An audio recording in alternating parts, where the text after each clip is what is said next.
Hello and welcome. On behalf of CME Outfitters, I would like to thank you for joining us for today's educational activity titled Evidence-Based Strategies to Facilitate Access to Therapies for Patients with Spinal Muscular Atrophy. This activity is supported by an educational grant from Biogen. Today's activity is brought to you by CME Outfitters, an award-winning accredited provider of continuing education for clinicians worldwide. Today's CME CE activity is also eligible for ABIM MOC points. So make sure you engage in today's event, answer polling questions, submit questions, and provide your feedback. Once you complete today's program, be sure to provide your ABIM ID and birth date in the evaluation. CME Outfitters will submit your MOC points. If you would like to claim this activity as a CME for MIPS improvement activity, follow the steps described on this slide. We are also streaming this webcast over social media platforms. I would like to encourage everyone to join us today on our live Twitter conversation. Dr. Erin Neal and I will be monitoring the Twitter feed and responding to your tweets as they come in. One last item I want to note is that today we are using an enhanced platform that allows you to save slides, take notes on your slides, answer polling questions, and send us your questions. Don't wait until the end of the program to send your questions. I'm going to be keeping an eye on the question queue, and we will be addressing your questions throughout the program. I'm Dr. Crystal Proud, Director of the Neuromuscular Clinic and Spinal Muscular Atrophy Center at the Children's Hospital of the King's Daughters, and Medical Director of the CHKD Novel Therapeutics and Gene Therapy Center in Norfolk, Virginia. I'm joined today by my colleague, Dr. Erin Neal, Clinical Assistant Professor of Pediatrics, Director of the Pediatric Neuromuscular Program, and Co-Director of the Muscular Dystrophy Association Clinic in the University of Michigan Medical School, as well as the Medical Director for the State of Michigan's SMA Newborn Screening Program in Ann Arbor. Welcome, Erin. Thank you. Let me review our first learning objective, which is to determine the tests and clinical assessments that can aid in diagnosing SMA, as well as monitoring disease activity and treatment response.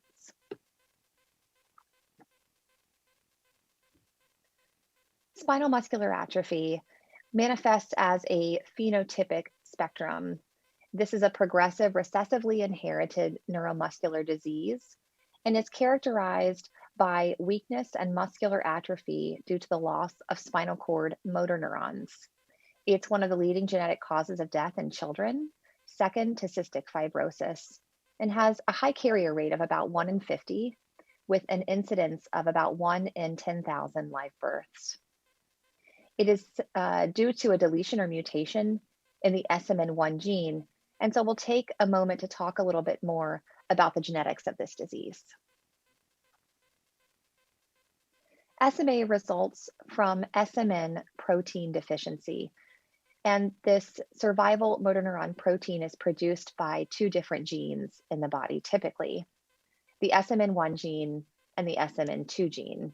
The SMN1 gene is very efficient at producing this protein, but the SMN2 gene is inefficient at producing this protein. And this is because during transcription and translation, there is a process called alternative splicing that occurs, whereby sometimes exon 7 is included in the mRNA, and sometimes exon 7 is excluded.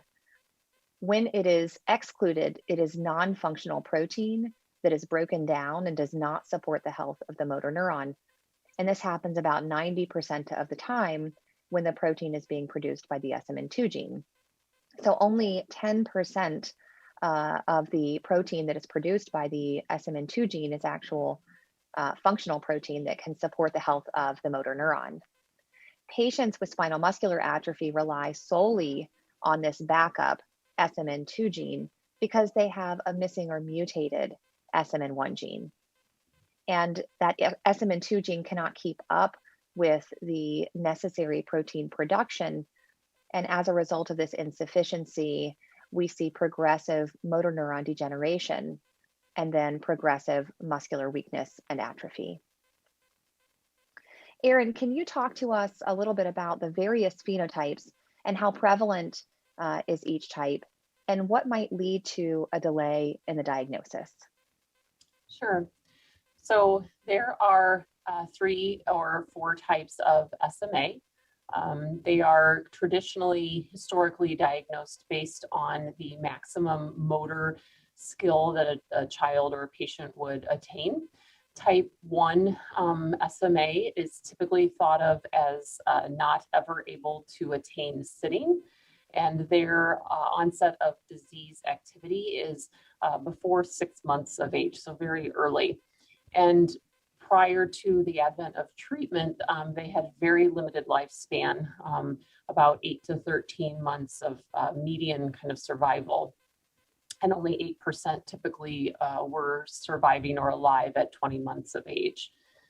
Because of the significant motor weakness, they have early onset dysphagia, and accompanied by respiratory failure.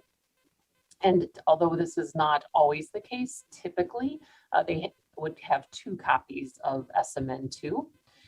This is the most common type of SMA, and it's about 60% of patients with SMA. The second type is type 2. They are traditionally thought of as able to attain sitting, but typically do not attain walking. And they, in general, would present with symptoms between about 6 to 18 months of life.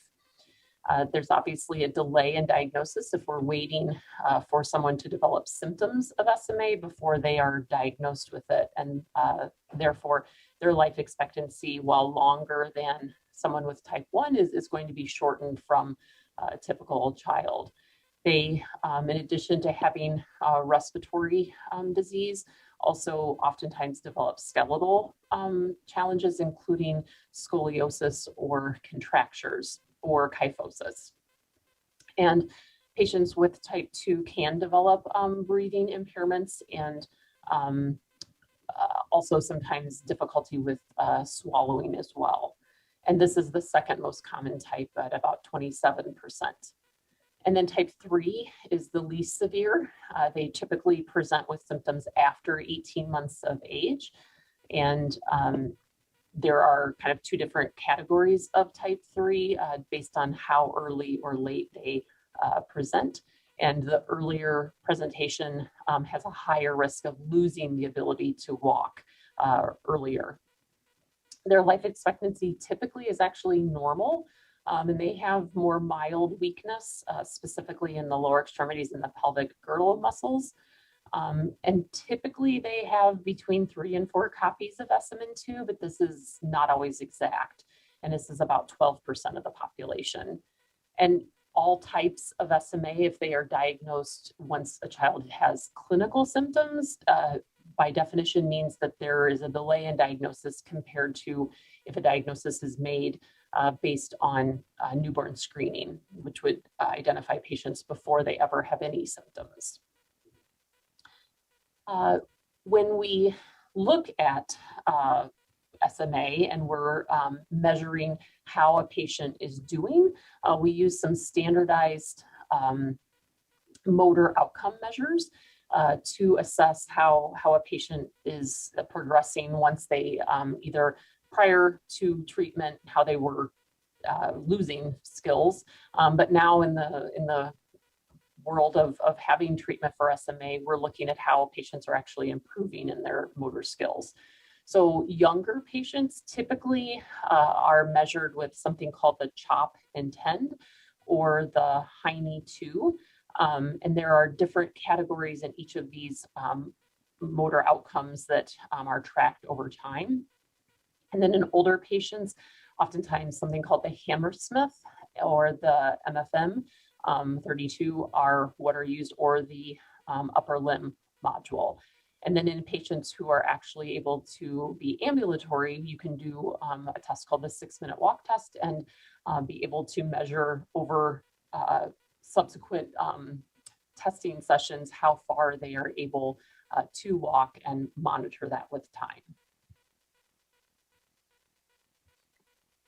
I think that many clinics that have the capacity to be able to perform these clinical examinations attempt to do the most relevant of these in clinic. I know that our neuromuscular physical therapist is able to help facilitate these assessments for us about every 6 months. And some of those might be impacted by the child's ability to participate in that examination or the age at which we think it might be most appropriate to have that testing performed. And we generally try to have a bit of an overlap. So we're going to, start in our younger ones with the high knee section 2 and the chop and tend. And eventually we'll say, are they old enough that they can follow instructions to start doing some of the tasks we're asking them to do on the Hammersmith, but we won't make that our only examination. We'll still do the high knee and the chop and tend while we're getting them used to the Hammersmith. And then we might add in the Roam while we're kind of moving on from the chop and tend and the high knee. So it does tend to be this spectrum of assessments that we transition through these days. We recognize that one of our biggest challenges can be approval by payers, and motor outcomes are really a key measure to be able to provide some data to support our requests for authorization and for reauthorization. And so it's worth talking a little bit about what measures qualify for initiation and continued use of therapy. And I think one of the most important things that we need to highlight when we're considering this is the fact that SMA is a progressive neurodegenerative disease. And when we impact a disease like that, we may be able to demonstrate improvement in outcome. We may be able to improve motor strength, for example. But in a case where we have progressive deterioration in the absence of treatment, stabilization should be considered success. And so for many of us that treat these patients, that's the kind of conversation that we have with them when we're talking about initiating treatment and continuing treatment. We're very hopeful that this will help you improve your strength. But even if it doesn't help you improve your strength, if we can maintain your strength, or even if we can slow the deterioration, that is considered success. So it can be a challenge sometime when we're trying to authorize these medications, and we see very strict criteria, such as you must improve by 2 points or more on your high knee or your chop and tend or your Roam or your Hammersmith. And we know that that is not necessarily consistent with success in a disease like this. We can still discuss optimization of outcomes and efficacy with stabilization or even a slower decline. And so those are conversations I think that will evolve over time. So let me get our audience involved. I have a polling question for you. Which is true of a positive test result from a newborn screen for SMA? Option A, the screened infant has the SMN1 gene.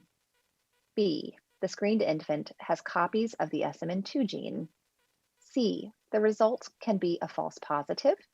D, follow-up confirmatory testing is needed. Or E, I don't know.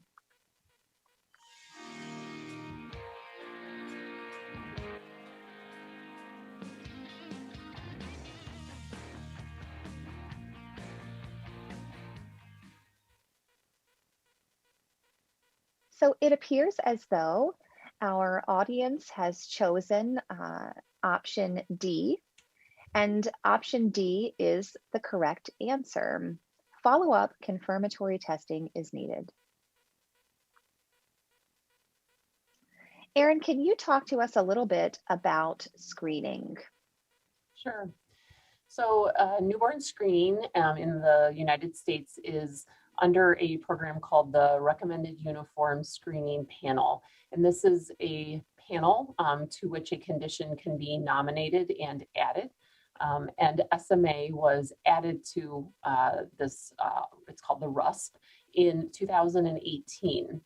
And as of April 1st, 2021, 36 of the 50 states in the United States are actively screening for SMA. And that results in about 71% of infants born in the United States who are being screened for SMA. This is quite remarkable, as it's allowed us to identify these patients much earlier, before they actually are symptomatic. In states that do not have newborn screening, children are added to a parent's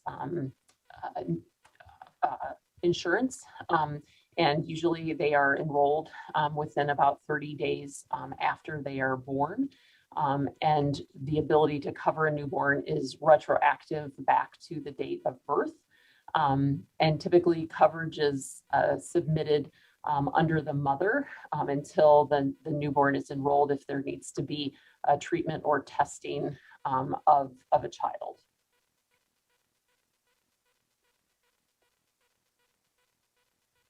We're thrilled to see that newborn screening and states participating in newborn screening are expanding. I'm thrilled that my governor just signed ours into action day before yesterday. And so hopefully we will be screening a bulk of the infants born throughout the United States soon. So let's transition now to discuss a case. Case study number 1. 2-day-old baby Carrie presents for evaluation given the parental history of both the mother and father being carriers for SMA. Carrie has a sibling with SMA. On neurological exam, I see no specific areas of weakness or low muscle tone observed, although reflexes are absent. And Carrie was born in a state without newborn screening. For our second polling question, what is the best course of action for this baby? Option A, reassure Carrie's family that she does not have SMA. B, order SMN1 deletion testing and SMN2 copy number testing to determine if Carrie has SMA. C, implement watchful waiting, examining Carrie monthly until weakness might appear. D, inform the parents of Carrie's shortened life expectancy of less than 2 years. Or E, I don't know. Please vote now and we'll revisit this question later.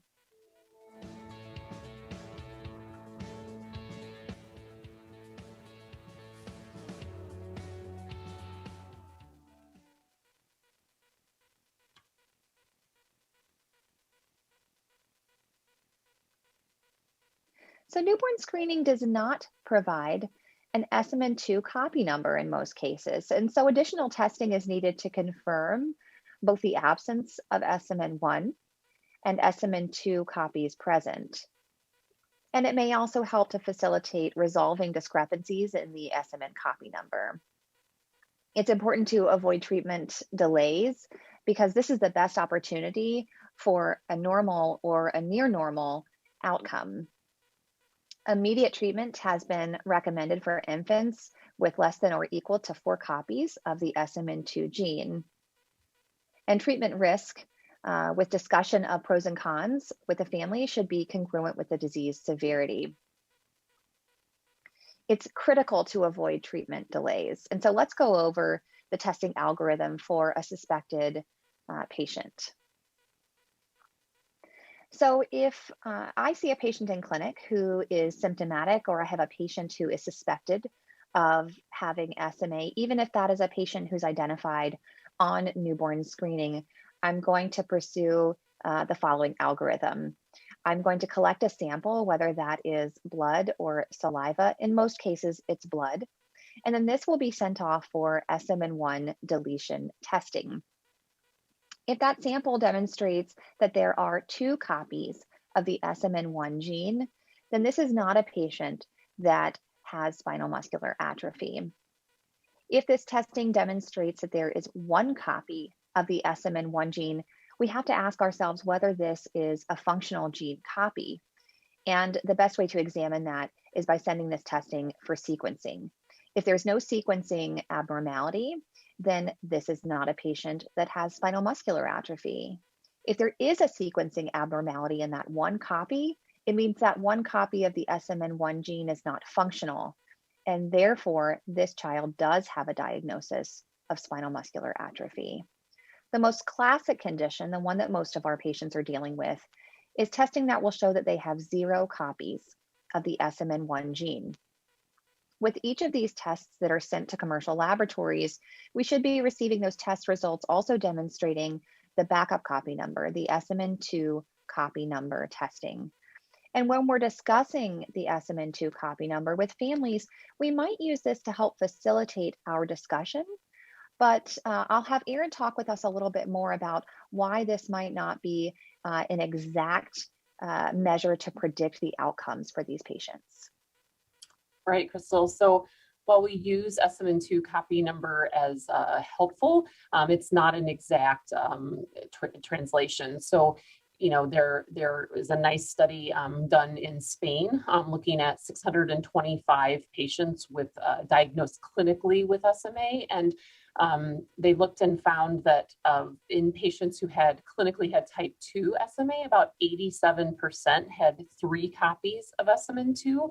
But that's not 100%. There are some patients who don't have 3 copies, but still will present as clinically having type 2. And then type 3 is even less kind of uniform, where there was about half had 4 copies, but the other half had either 3 copies or more than 4 copies. So especially now that we have newborn screening, where we're going to be identifying copy number, but not having any clinical symptoms yet, it's really important to highlight the fact that treatment is not defined by copy number. And, we are, especially if we're treating patients who are clinically affected, it doesn't really matter their copy number. If they have symptoms, they should be treated. I have a example of 2 patients who were diagnosed pretty close together, who one patient has 3 copies of SMN2 and is walking independently. And I have another patient about the same age who has 4 copies of SMN2 and is not walking independently. And, it's just an example of the variation that comes with, SMN2 copy number. While it oftentimes is helpful, it's not exact. And this leads to kind of the next slide, talking about some articles that were published by a group of experts looking at 2018. They made recommendations prior to the approval of some of the drugs that said, in newborn screening, patients who have 2 or 3 copies of SMN2 should be treated immediately. But patients who have 4 or more copies, perhaps we should wait and see what when they develop symptoms, and then initiate treatment. However, in 2020, the same group kind of revised their recommendations and said, it is true that even if you have 4 copies or more of SMN2, you are actively losing motor neurons all the time. And so they've actually revised the recommendations to say, if there are 4 copies of SMN2 on newborn screening, those children should also, or babies should also be treated immediately with one of the treatments. So, I think as time goes on, we are kind of making changes and learning even more about treatments and how patients respond to them. So let's go back to case number 1. So again, we have this 2-day-old baby. Mom and dad are both carriers. She has a sibling already who has SMA, and her exam is relatively normal other than her absent reflexes, and she's not in a state that has newborn screening. So let's go back to see about the best course of action. Again, the options were reassure the family she doesn't have SMA, order SMN1 deletion and SMN2 copy number testing to determine if she has SMA, watchful waiting, examining her each month until she has symptoms, tell her parents that she's going to have a limited lifespan, or I'm not sure. So please vote again now, and let's see what the group says.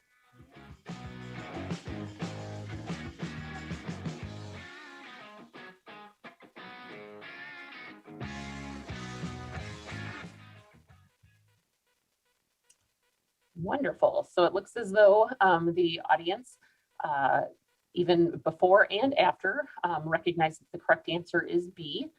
You want to, or especially since she's in a state without newborn screening, you're going to need to order SMN1 deletion testing to determine what is her copy number of SMN1. And then if she has SMA and does not have any copies of SMN1, you will also get an SMN2 copy number to determine that number as well. And then regardless of that SMN2 copy number, standard of care is to initiate a treatment and have a discussion with the family about which treatment they would prefer. Thanks, Erin. Now let's turn to SMA treatments. Our second learning objective is to apply the latest clinical evidence to evaluate the cost effectiveness of approved and emerging therapies for spinal muscular atrophy. For this section, we will focus on SMN modifying therapies. So we'll start with discussing ways to optimize SMN protein production, including SMN2 splicing modifiers like nusinersen, which is an antisense oligonucleotide, and risdiplam, which is a small molecule, and branaplam. There is also another modality to optimize SMN protein production, which involves gene transfer therapy, such as on onasemnogene abeparvovec. SMN-independent therapies include the ability to optimize muscle membrane stabilization through things like myostatin inhibitors, like apitegromab or SRK-015, and consideration for intervention with things like fast skeletal muscle troponin activators. So we've come to the first polling question for this section. Of the agents FDA approved for the treatment of spinal muscular atrophy, which pairing is true with respect to mode of administration and frequency? A, nusinersen is dosed intrathecally in multiple doses. B, nusinersen is dosed by mouth daily. C, onasemnogene abeparvovec is dosed subcutaneously in multiple doses. D, risdiplam is dosed parenterally in a single dose. E, I don't know. Please vote now.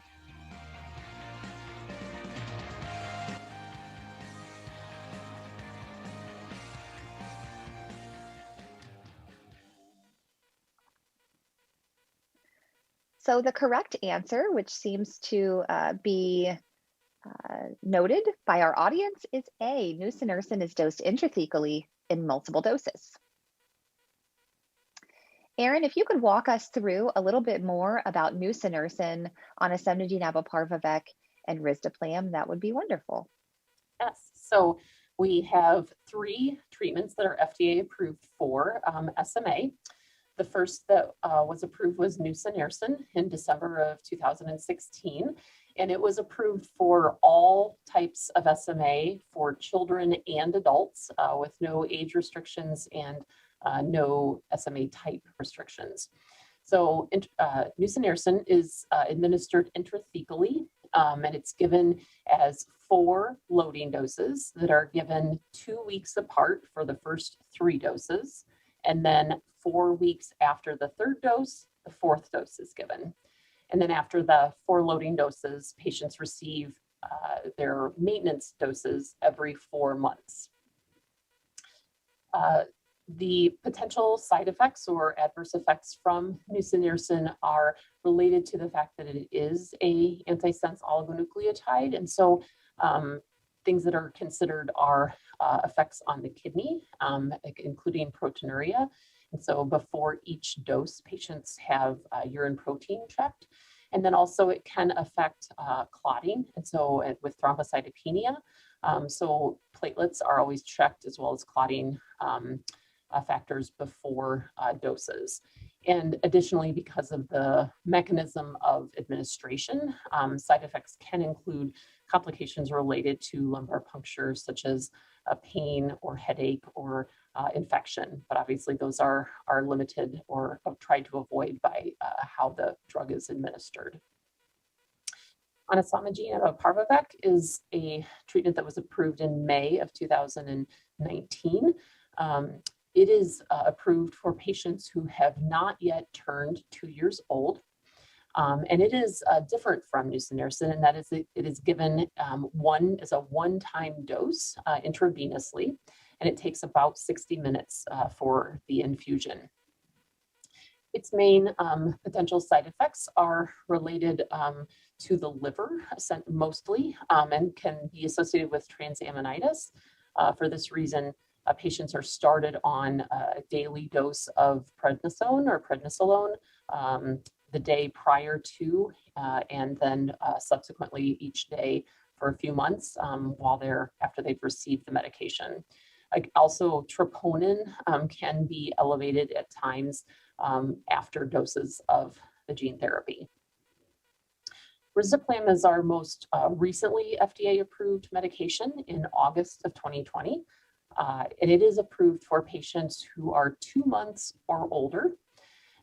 It is given as a once daily, everyday oral medication. It can also be given through a G-tube, and it can have some interactions with other drugs. So that's an important thing to take a look at. And then the other potential things to think about are that there's some evidence that it can affect kind of long-term, both male fertility as well as potential effects on pregnancy. And so recommendations are that a female not become pregnant while on risdiplam or for 30 days following. And then its kind of most significant adverse effects include diarrhea, vomiting, and rash. So all three of these medications had numerous clinical trials before receiving FDA approval. And so I'm going to go through some of the trials that were done. So each of these are categorized into the drug and then which clinical type of SMA was tested. So with nusinersen, the initial trials were in infant onset SMA type 1. And they did a few studies with those patients. Then they also tested patients who were pre-symptomatic. And this was several years ago. So this was either with some states who were doing pilot studies of newborn screening, or they were patients who were identified because their siblings were already known to have SMA. Nusinersen was also tested in later onset types 2 and 3 SMA. And then most of the patients who have been treated have continued to be followed by the company. Testing or clinical trials for anasamagene apaparvovec focused mainly on infant onset SMA type 1. They tested babies with both 2 copies and 3 copies of SMN2. And then they also had a study looking at pre-symptomatic babies who would be predicted to be in the future type 1 SMA. And then again, rollover studies for all of the previously treated patients. Risdiplam has been tested on probably the broadest age range of patients, just as the others with infant onset SMA type 1, pre-symptomatic babies, and then later onset of SMA, but ages all the way up to 25. And then again, previously treated patients in any of the trials. So as we discussed before, we use kind of standardized motor outcomes to help us measure how a baby or how a child is doing. So let's go to our next polling question, which is addressing which of the following patient populations treated with nusinersen showed the greatest improvements in the Heine motor milestone scores. So our answer options include A, symptomatic infants with type 1 SMA, B, pre-symptomatic infants with type 1 SMA, C, non-ambulatory patients ages 2 to 9 years, ambulatory patients with types 2 or 3 SMA, or I don't know. So please vote now.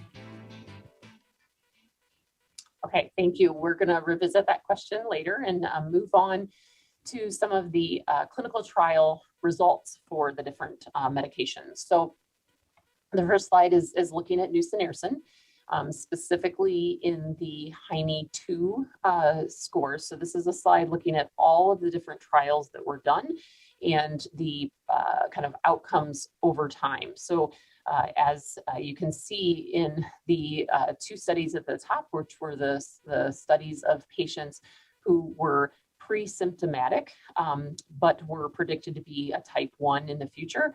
They had the highest, most robust response in their motor outcome scores after treatment with nusinersen. And then additional studies, there's been an observational cohort study in adults with SMA. And this was observational, looking at patients with types 2 or 3 SMA who had reached adulthood with kind of various motor abilities or dysfunction and had slow but ongoing disease progression. And this showed that over time, over the course of 6 months would be at about, if you've received all of your loading doses, but not yet received a maintenance dose, all the way up to 14 months. So over time, these patients had improvements in all of the milestones that were measured. So the Hammersmith, had more than, there was a good number that were getting at least 3 points improved throughout the entire the time they were followed. And then their change in their 6-meter walk test improved by double-digit meters. And it's important to remember that these patients are adults. They've had SMA ongoing, and again, as Crystal related before, we expect that SMA is going to get worse over time, and these patients are going to be losing function. So the fact that over a year after with treatment, they are improving. So it's treating adults with SMA and can yield improvements, and therefore we don't just treat patients who are infants with these treatments. So nusinersen is the treatment that's been available or FDA approved the longest, and so there is quite a bit known about some of the challenges or side effects, and then some real world experience with this medication. So potential side effects, as I mentioned before, include pain and complications related to lumbar puncture. Some patients sometimes get headache. But we also know that because of the method of injection or of administration, sometimes this can be challenging in patients who have scoliosis or kyphosis. So sometimes fluoroscopy is used to administer the medication. Sometimes a CT guided injection is used. In patients who have had spinal surgery, sometimes a laminectomy needs to be utilized to make sure that access is attained. And then sometimes sedation is needed, but not always. Many times these children can do quite well without a lot of sedation. So as far as real world evidence, there are registries that are kind of ongoing to monitor patients that are receiving this drug commercially. And I think some of the concerns that clinicians have is that the dose of nusinersen is 5 milliliters or 12 milligrams, regardless of patient size or age. And there is some discussion about if that is going to result in some challenges. Additionally, the medication, when given in the typical location for lumbar puncture, there's question about how thoroughly does the medication travel up and down the spinal cord. And that's a hard question to answer. Additionally, patients that have received nusinersen, some of them have continued to have progression of their scoliosis, and sometimes that has created challenges as far as continuing to administer the medication. And then I think COVID has also definitely introduced new things that hadn't really been thought of before, including that in order to receive nusinersen with intrathecal injection, it means coming to some sort of medical facility every 4 months. And that has resulted in some patients and some families being a little more hesitant about that, with COVID now being introduced into the equation. Crystal, I'm interested if there are any kind of real world experience that you've had. Yeah, so my practice sees both adult and pediatric patients. And so my youngest patient that I've treated with nusinersen was just a couple weeks old, and my oldest patient is 68. And so we experience different obstacles and different successes with each of our patients. I have been impressed by my patients' ability to be able to tolerate repeated lumbar punctures, and they do really well with distraction, playing games, listening to music, talking with us about their day. And actually, many of them dislike the venous puncture to be able to get their screening laboratories. Much more, they have much more difficulty with those labs being drawn than they do with me doing their lumbar puncture in a matter of 5 minutes. So they've tolerated it really well, and the need for us to be able to pursue sedation has really declined over time. Actually, I don't think I have any patients who require full sedation right now. Perhaps just a little mild anxiolysis with some oral Versed. Let's shift gears now and talk a little bit about the next drug approved, which was gene replacement therapy on onasemnogene abeparvovec. And so in the very first study, this was performed out of Nationwide Children's and is referred to as the START study.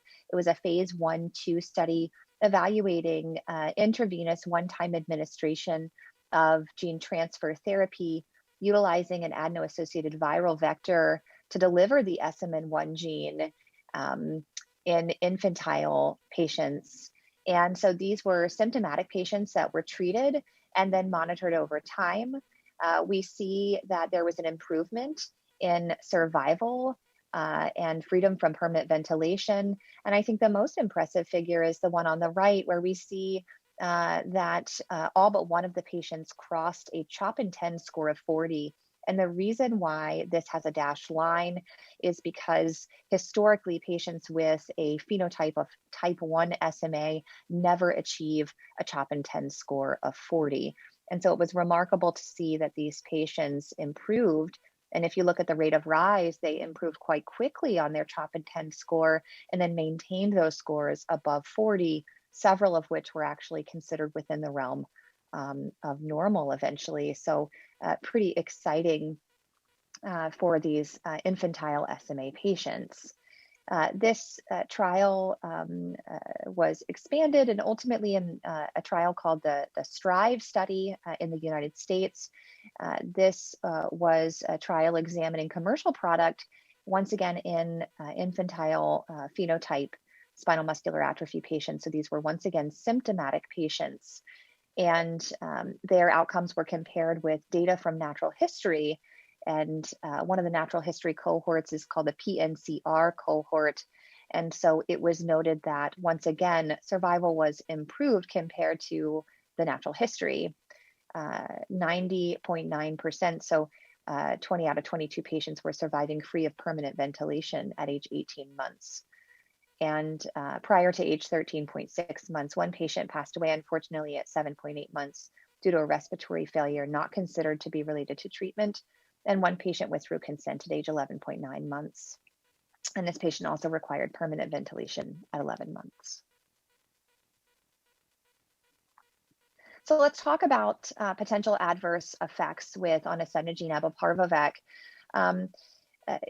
There is serious potential liver toxicity that I highlight when I'm talking with my families. And this is something that should be considered and discussed and approached with the family as something that we address. And we address this by requiring prednisolone dosing at 1 per kilo per day. There are some institutions using 2 per kilo per day, starting the day before infusion and then continuing for at least 2 months after dosing of the product, with lab monitoring subsequently helping to guide the eventual weaning and discontinuation of the prednisolone.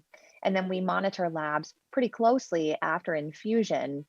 It's pretty common for me to see thrombocytopenia on the first week's lab work, and then that is usually transient, returning back to normal platelet count by the second week's labs. And then it's not uncommon for me to see a transaminitis somewhere between week 2 and 3. And usually I'm not finding myself having to intervene, but if I am seeing that those continue, then I may adjust my steroid dosing. I've done things like increase to 2 per kilo per day. I've administered IV solumedrol, and I've seen those transaminitis numbers return back down, and then we're able to successfully wean and discontinue. There is a Restore registry that is ongoing that is not just for patients treated with Zolgensma, but is also for patients who were diagnosed with spinal muscular atrophy and have received any treatment or no treatment at all, in order to be followed. And hopefully those outcomes will help us to have a more knowledgeable discussion about the evolving landscape of spinal muscular atrophy patients over time.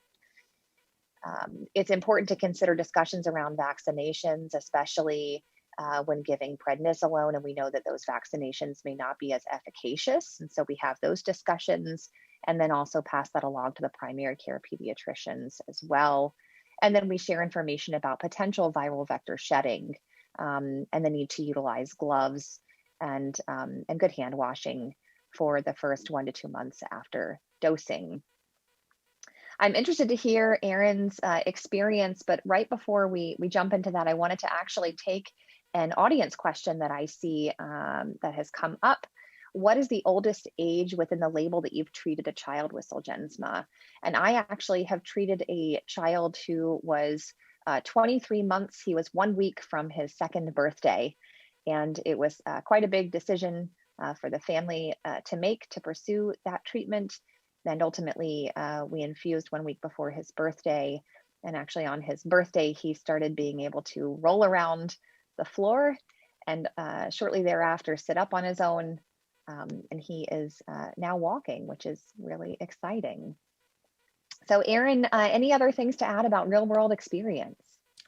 So I think it's things that I have kind of learned is that it's really important to consider the viral vector shedding, especially if the parent of the mother of the patient would happen to be pregnant. If she is pregnant and the fetus being carried would happen to be affected by SMA, we have to be really, really careful that the mother does not develop the antibodies to the AAV9 vector, or if they are passed on to that fetus, then the fetus would not be eligible for the gene therapy. So that's a consideration to also think about, patient or the staff that is drawing the blood at pediatrician visits. So just being aware of that. But I agree with you that I have seen some remarkable outcomes in patients, especially treated after identification by newborn screening, that have been treated with gene therapy. It's quite a new world for SMA. I think to move on to the third drug, risdiplam. So this medication was initially tested in type 1 infants who were anywhere between 1 to 7 months of age at screening.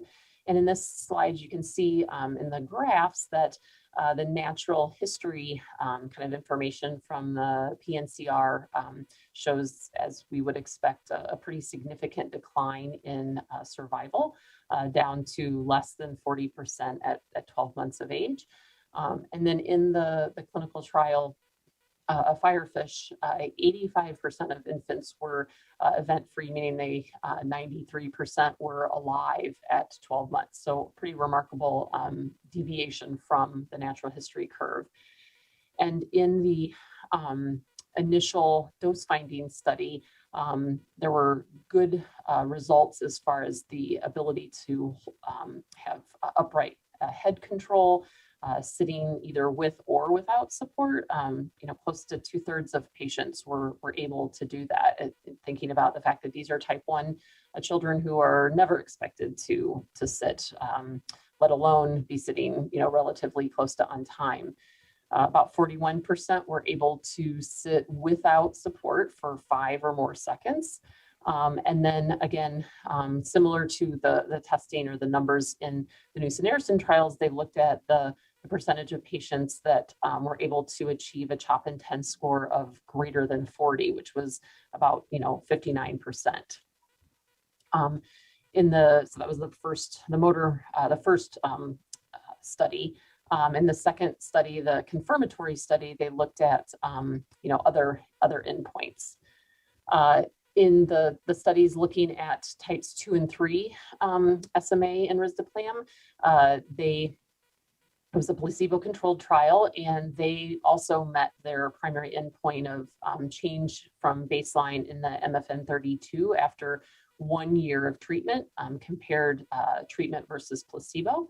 And these changes were statistically significant in both the upper limb and the MFM for these patients. So just remarkable kind of deviations from what we typically know happens with SMA. I would say that we can discuss the potential side effects to risdiplam. And they differ a little based on which type we're talking about, but in types 2 and 3 SMA, I would say fever and diarrhea as well as rash are the most common side effects that are greater than 10% in double digits. And then for infantile onset or type 1 that are greater than 10%, it's upper respiratory tract infection and pneumonia, as well as constipation and vomiting.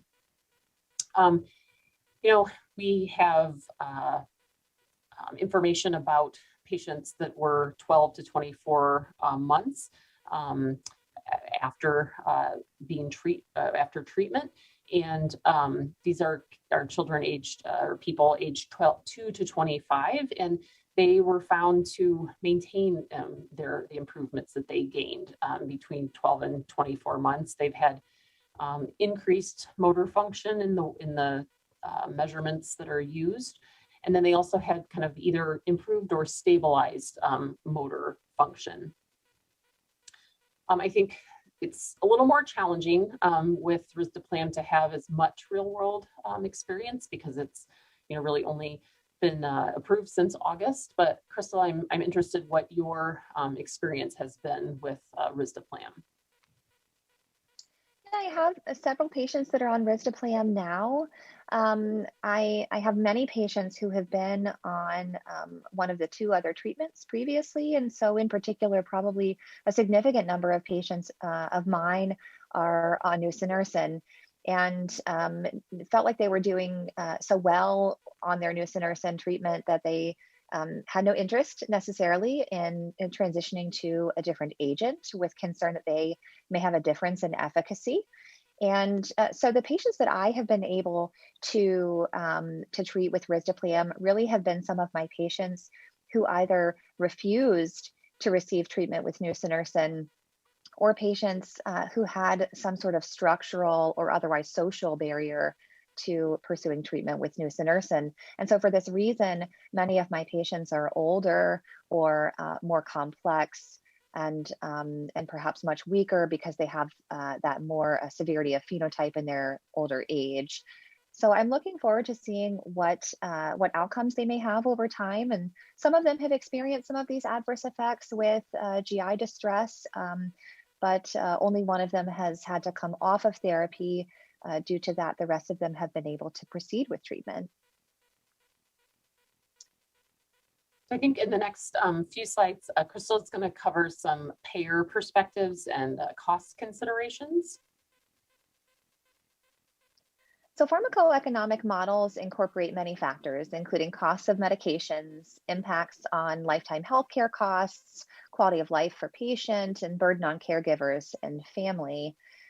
Lack of data creates uncertainty regarding the potential long-term safety and durability of clinical benefits, the safety and efficacy of concurrent or sequential use of multiple therapies.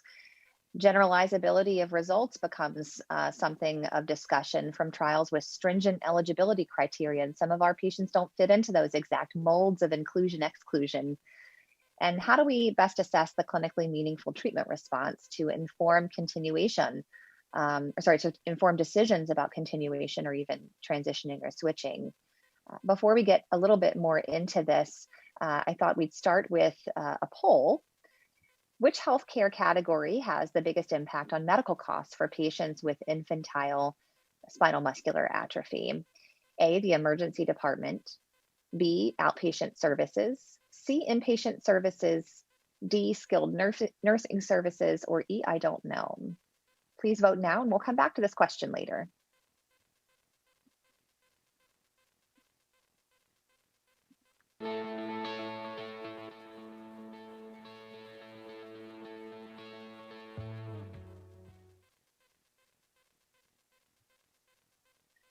Healthcare utilization and costs for patients with SMA. This is data from SMA patients obtained from a large managed care population using claims data from 2006 to 2016. And patients for this purpose were classified as infantile, childhood onset, or later onset based on their age at diagnosis. And they were matched one-to-one to non-SMA patients based on age, gender, geography, and health plan. And results demonstrated that the mean per member per month costs in SMA versus matched non-SMA patients was $25,517 versus $406 for the respective groups in the infantile patient population. In the childhood onset population, the mean per member per month cost was $6,357 for the SMA patient versus $188 for the non-SMA patient. And for the late onset group, $2,499 per member per month in the SMA patient group versus $742 per member per month in the non-SMA patient group. And so the conclusion was made that SMA patients, particularly with infantile onset, incurred significantly higher healthcare utilization and costs than the general population. So talking a little bit more about payer perspectives, what if a patient doesn't fit the eligibility criteria of clinical trials, but might still be expected to derive benefit from treatment? And I think that this is where we go back to our understanding of pathophysiology and neuromuscular disease and pathophysiology of SMA, recognizing that this is once again a degenerative disease. There's no such thing as stability here. And so intervention that leads to stabilization or a slowing of degeneration is going to be success. And so this is the rationale for the discussion about including patients in treatment who may have not necessarily been addressed in clinical trial if the mechanism of action is appropriate. And this is where mechanism of action of some of those medications that we've talked about are critical to understand. And so clinicians can document all aspects of a patient's response to treatment. So for example, I have patients who are a 0 on the Hammersmith. They may be a 0 or a 1 on the revised upper limb module. And so how am I tracking their progress and their treatment? Well, I'm tracking their progress in treatment perhaps with PFTs, showing that they have stabilization or a slowing of degeneration in their neuromuscular restrictive lung mechanics. I'm talking to them about quality of life. So maybe they're a businessman that doesn't have to ask for help anymore to flip the light switch on in his office at work. And so these are things that we talk about that may be noted in the documentation supporting either authorization or continuation of treatment, and things that we try to address that may not necessarily have a score attached to them. Initiating and switching therapy, let's discuss some payer and clinical perspectives.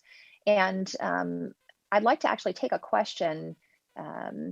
Have you combined onasemnogene with the other treatments, and what is the reason for dual therapy? And I actually have. I have actually several patients who received onasemnogene abiparvovec and subsequently demonstrated improvements in their motor outcomes, but still were symptomatic because remember, we don't have a cure for this disease. So they were still symptomatic from their disease process, and there was the potential to perhaps optimize their outcome. And I had the ability to provide additional nusinersen treatment. And I saw improvement in efficacy in those patients that I have treated, with improvement in motor function and respiratory and bulbar function. I'm hopeful that we will have some data in the future that will help to support that thought process. And there are some clinical trials ongoing that are going to hopefully address that question. So we don't have tons of data yet about switching between treatments or adding treatments, but we anticipate that more data will be coming in the future. It's important to keep in mind that time is motor neuron, and the earlier the treatment, the better. So talking a little bit more about payer perspectives on access. So the speed of approval actually is going to vary by payer, and delays in actually administering treatment from the time that we have received approval may come from several different variables.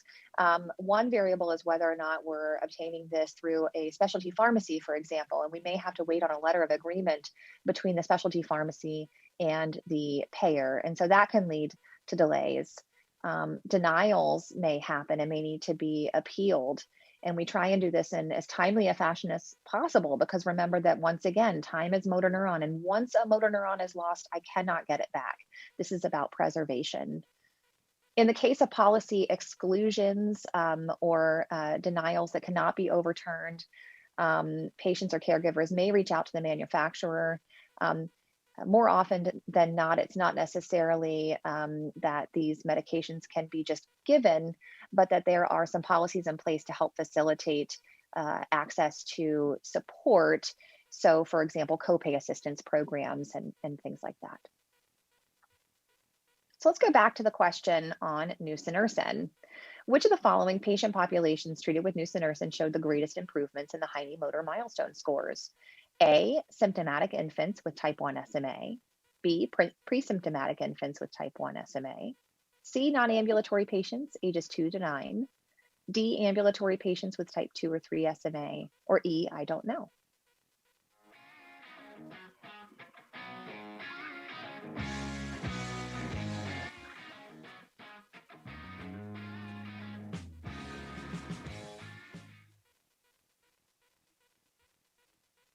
So it looks like we've provided some good information here, Erin. The correct answer is 2. Pre-symptomatic infants with type 1 SMA showed the greatest improvement in the Heine motor milestone score.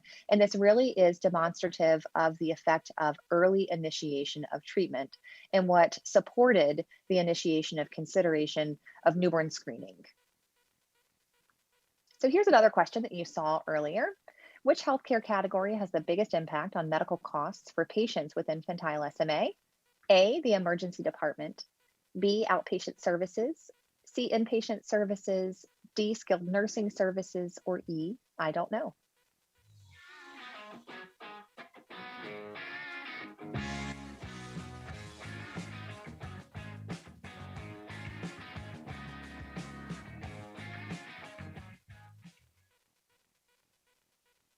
So the correct answer is C. The correct answer is C, inpatient services.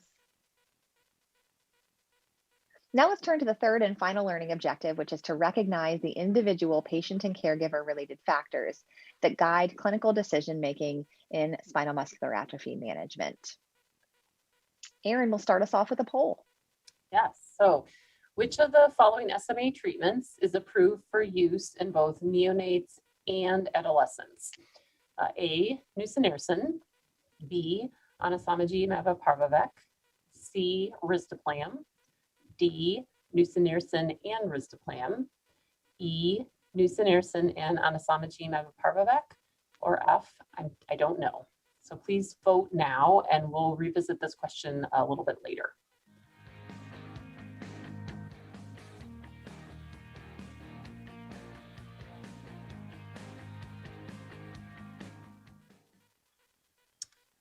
So now that we have 3 different treatments that are FDA approved, there are considerations, I think, when I'm discussing with families trying to make a decision about treatment. And so some of the factors that are considered are the age of the patient. So as the chart shows, nusinersen is approved in patients of all ages with SMA. Anasamagene Abepravavex is approved up to age 2 years, or just before they turn 2 years. And risdiplam is approved for patients who are older than 2 months. So the age of the patient can definitely play a role in which therapies we're discussing, less so in patients who are identified by newborn screening. Risdiplam would not necessarily be available to them unless they're waiting.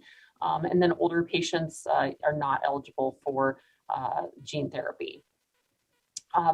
Oftentimes parents have done quite a bit of reading and have an opinion or thoughts about which treatment they want their child to receive. So that's a discussion, and their opinions are definitely taken into consideration. Again, because of the way that some of these, the medications are administered, kind of different characteristics of the patient. So somebody who has significant scoliosis or kyphosis, it may be more challenging for them to receive nusinersen.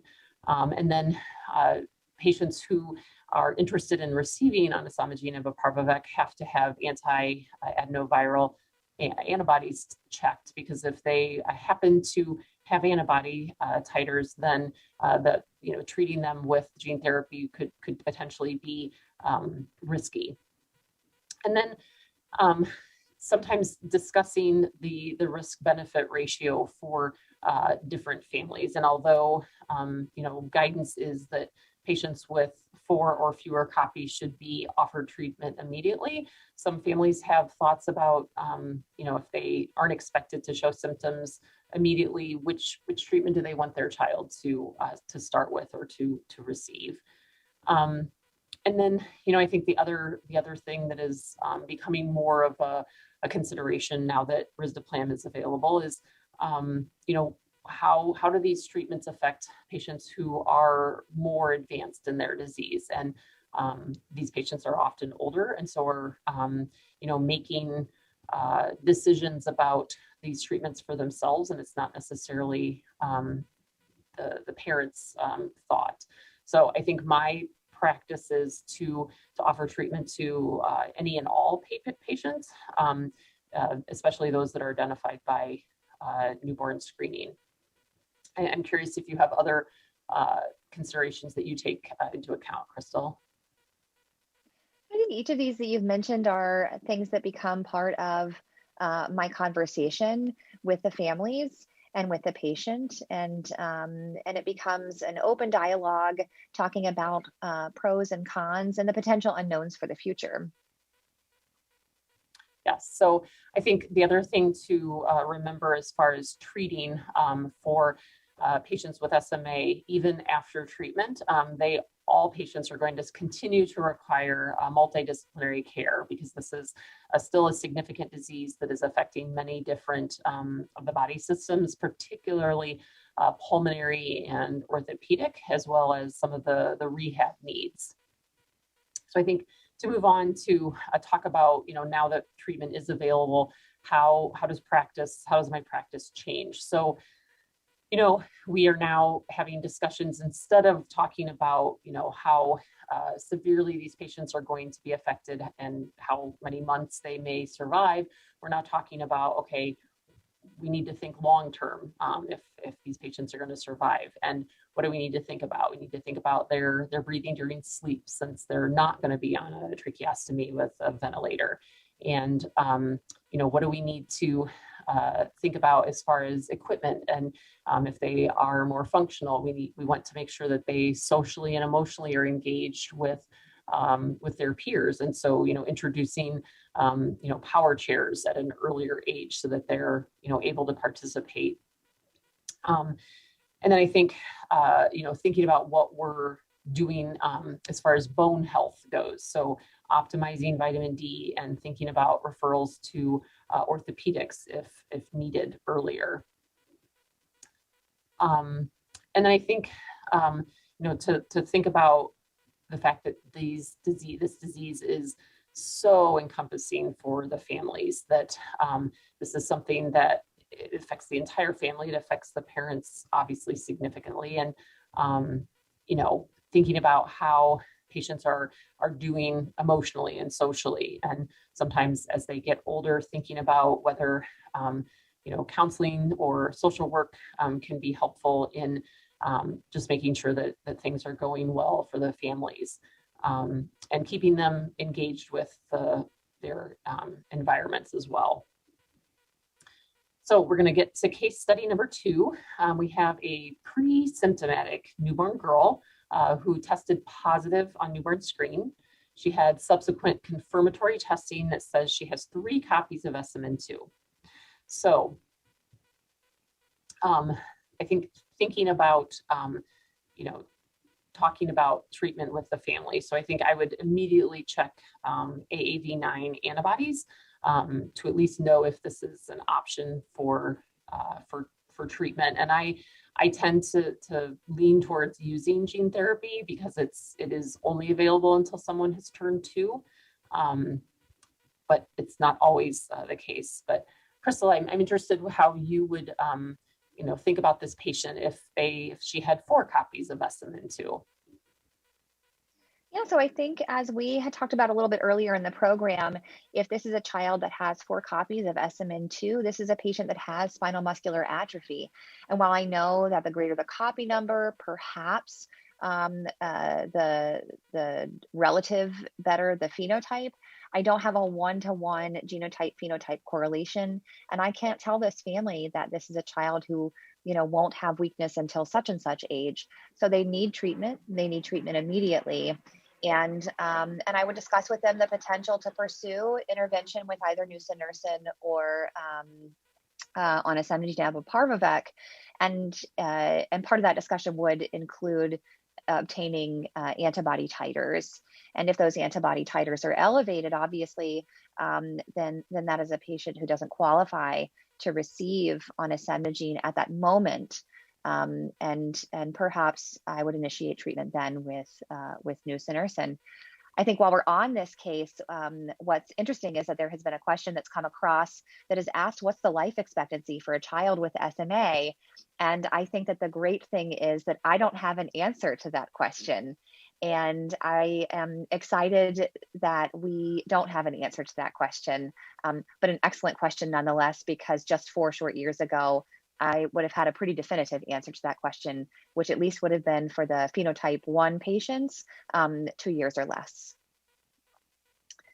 So let's move on to case study number 3. We have a symptomatic 8-month-old who is diagnosed with spinal muscular atrophy and has 2 copies of SMN2.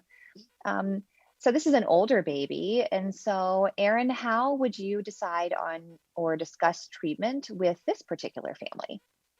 So again, I would be checking, starting with antibody titers to see where we are, see if gene therapy is an option at all. I think, urgency is upmost in this case because they are already symptomatic, and regardless of which treatment is picked, I would probably have my pulmonary colleagues seeing this patient the same day or immediately to be, doing some preventative talking with the family and making sure they're set up at home. But I think, this patient is obviously eligible for all 3 medications, and it's sometimes I take into account, how much the family, how far they live from the center is coming, on a regular basis to receive nusinersen going to be challenging.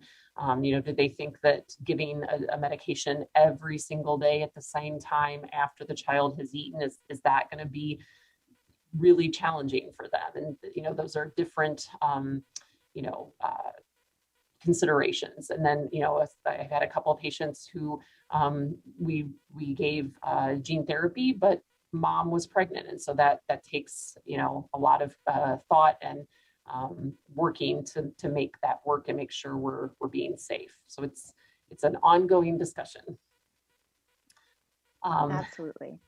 Yes. So case number 4, this is a little bit older of a child. So we have an 11-year-old with type 3 SMA and some complex spinal anatomy. So, I think I would obviously would be offering either risdiplam or nusinersen. And if this patient had already, previously told me that they had not been on treatment because they didn't want to receive lumbar punctures, then risdiplam might be a good option. But I know, Crystal, you have some experience with complex spinal anatomy patients, and I'm curious to hear from you. I do. Actually, some of my patients that have complex spinal anatomy, I can still access with a traditional lumbar puncture. And so I continue to use a very traditional approach, no sedation, and just a traditional lumbar puncture with intrathecal infusion. There are some patients who may have rods that obstruct my ability to be able to gain access. And so I involve my interventional radiology colleagues, and we use fluoroscopy to gain access, and that has proven to be very fruitful. My interventional radiologist has also been able to gain access at the cervical level to provide intrathecal infusion of nusinersen, and that has been well tolerated as well. And then there are times where we would consider a laminectomy if this is a patient with full fusion who doesn't either tolerate cervical injections or doesn't appear to be the right candidate for that. And we can create a bone window to pursue maybe a more traditional lumbar puncture with the assistance of fluoroscopy that way. So for our last case, we have an adult, a 25-year-old man who has type 4 SMA. He has 4 copies of SMN2 and is walking independently, but he is fatiguing easily. So I don't have adults in my practice, but I would assume that he's going to be helping make this decision too. So Crystal, how would you decide with him on treatment? Yeah, I have my 68-year-old patient. His history goes something like this, and so he was in law school and noticing more tripping and falling, more fatigue, and so at the time, it's important to consider, the lifespan of this patient, which is expected to be very good, and his goals and aspirations. And so, if we were to pretend that this guy was in law school, he's got a lot of years of hard work ahead of him, and perhaps he wants to get married and have a family. And these are goals that we talk about, and how do we pursue those goals? And in order to be as independent as possible, and perhaps for this patient to discuss quality of life, I would recommend treatment, because once again, I highlight that there is no such thing as stability when it comes to SMA. Even if you feel stable, which my patients will tell me, your motor neurons are not, and they're continually deteriorating. And so in patients I've had like this, I would discuss with them the data on nusinersen.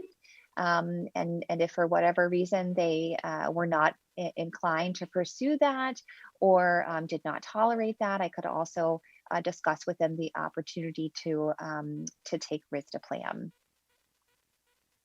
Okay, so let's go back to the question. Which of the following SMA treatments is approved for use in both neonates and adolescents? Nusinersen, anasamagene parvovec, risdiplam, nusinersen and risdiplam, nusinersen and anasamagene parvovec, or I don't know. So vote again now, please.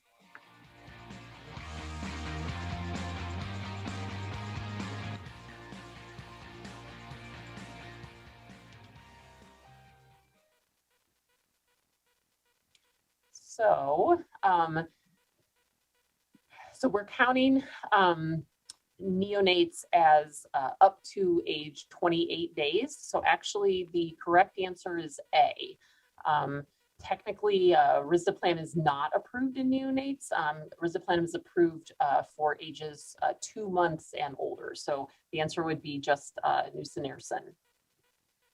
So it's been very enlightening questions. Thanks, Erin. That's a great discussion. I'd like to summarize with a few SMART goals that are actions that you can use in your practice to improve care. Ensure genetic testing for early diagnosis. We've talked about these clinical trials, and in particular, the clinical trials involving pre-symptomatic patients, and they definitively show optimized outcomes or improved outcomes compared to the patients who were treated later and much more symptomatically. Ensure prompt access to treatments because the data does suggest that early treatment leads to optimal outcomes. We can think about the SPRINT and the NURTURE studies. Implement strategies for multidisciplinary care coordination for patients with SMA guided by a neuromuscular specialist. And this is really critical. We emphasize to our patients that I do not have a cure. Your patient, your child, your family member, your loved one still has a diagnosis of spinal muscular atrophy. And even if you've received gene transfer therapy, if I test your DNA, it's still going to show that you have spinal muscular atrophy. And so you need to continue to receive standard of care, and that is guided by a neuromuscular specialist and supported by a comprehensive team, the members that we talked about earlier. So that is absolutely critical to maintaining care, especially when we still have so much more to learn about outcomes. We need to coordinate with payers on availability of data for medical necessity determinations and have open discussions with payers and providers around treatment regimens to optimize the plan spend. I want to remind you that in order to ask a question, please click on the Ask Question tab and type your question. Please include the faculty member's name if the question is specifically for him or her. We have a lot of questions, and so I'd like to start with a couple that have popped up.